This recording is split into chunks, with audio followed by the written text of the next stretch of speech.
We're going to take a look at how to upload safety data sheets to the SDS Manager within KPA EHS.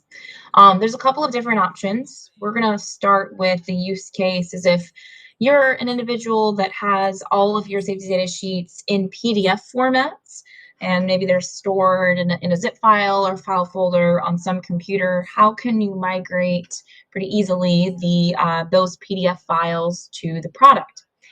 Now, our product import process, the data load, requires that all of those PDF files be imported with a public URL so it can reference in an online format those PDFs. And if that's not something that you currently have set up or don't have the means to create that URL, you can use the KBA EHS resource library to build those URLs. So I'm going to demonstrate that now. You'll go into resources here. You'll want to create a separate tag, which is really just a folder or a category to store separately your safety data sheet so that you can create an export of those.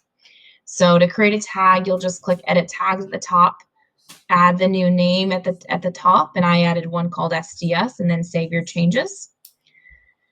Then you'll come back to the library here, make sure you have your SDS's tag selected, and then down at the bottom, you'll do a multi-import to import multiple products at one time.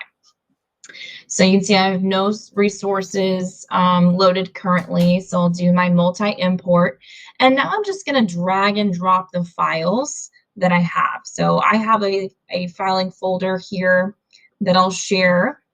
So it has my file folder of just 3 SDSs. They're all in a PDF format: Clorox wipes, Pine Sol, and lacquer thinner. So I'm going to move this back over to my second screen, and I'm just going to do a simple drag and drop of these 3 PDFs at one time into this file folder. So you can see they're all loading. And it will take the file name, the actual PDF file name, and that will be the product name that will become part of the import spreadsheet. Now make sure you select the particular tag you want to attach it to so you can create one simple export of these products at one time. Select your tag, click Save. Now my SDSs are loaded to resources.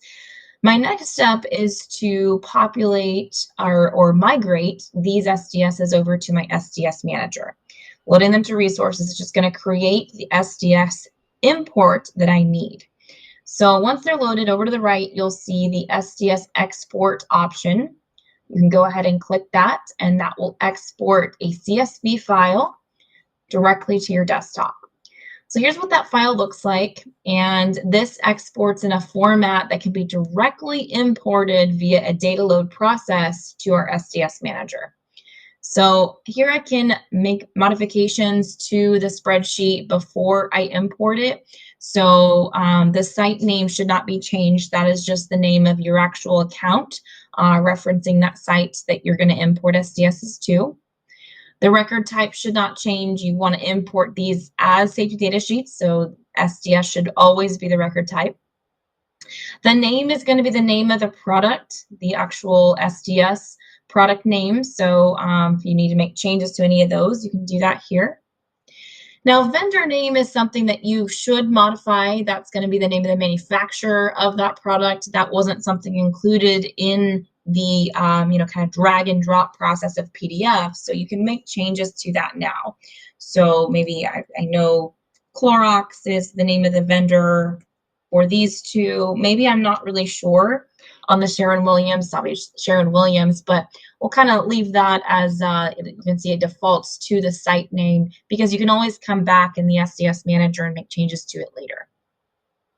This is that public URL that it's going to create for you automatically. So it has the document source. Do not change those URLs. That is going to source the actual PDF for the import process. It'll include the language option, any notes about the product. Issue date, it will default to the date that you exported this data load. So if you open up the PDFs and you see there's different issue dates provided from the manufacturers, you can make changes to that. If you want to make these available in an offline format, you can change the N to a yes or to a Y to make those available offline. An alias can be added, which is just a sort of a common name or more recognizable product name that you could use to refer to it internally. You can assign any additional tags here. So if you've added tags to your SDS Manager, like you're referencing your hazardous versus non-hazardous products, you can add a tag at this point. CAS number. Location is really important. Location field office code is going to reference the actual location that you're going to source this product to. So are all of these products on the shelf at which locations they're stored at? You can find those location codes within your control panel. If you just go to locations, and here I have all my locations, and you can see Augusta's code is ATA. So I can make sure to include that in my field office code. Let's just say that all of these products are at ATA. I could add other locations just by separating those codes by commas. So I'm going to go ahead and save my export here to my desktop. And that way I can go and import it to my SDS Manager. Right, so let me pull back up our product here. We'll go over to the control panel to do a data load. So the control panel is where all data loads happen within KPI EHS. If you're loading employee information or training records or any data option, that all happens in the data load section, including safety data sheets. So we'll just do a new data load. We don't have to download a new spreadsheet or anything because everything's already formatted in the import format that's required. So we'll go ahead and add a file. We'll find that that spreadsheet that I saved to my desktop. Go ahead and find it here. It's called SDS export number 6. We'll go ahead and validate that that was all accurate. It might take a few minutes depending on how many products you're importing at one time. This should be fairly quick given I already only had 3 products to import. So it looks like it recognized that I'm importing 3 SDSs to the SDS Manager. Everything's been verified. I can go ahead and run this now. It's been added to the queue. It might take a couple of minutes before you see those SDSs pull up in the SDS Manager. So we'll go over to the SDS Manager. It should happen pretty quick since I only had 3 products. So we'll come down here at the bottom here. It looks like they were imported. So there's the Clorox wipes that we imported. Here's that one. I remember we had that Sherwin-Williams lacquer thinner. We didn't update the vendor name. So the vendor name shows as your site name. So if you have any of those that need to have updates made to them, you can always filter by vendor name. Let's see, it should have, that might not be loaded in there yet, but then you can filter by vendor name to make updates to those products. So I can open up the Sherwin-Williams lacquer thinner.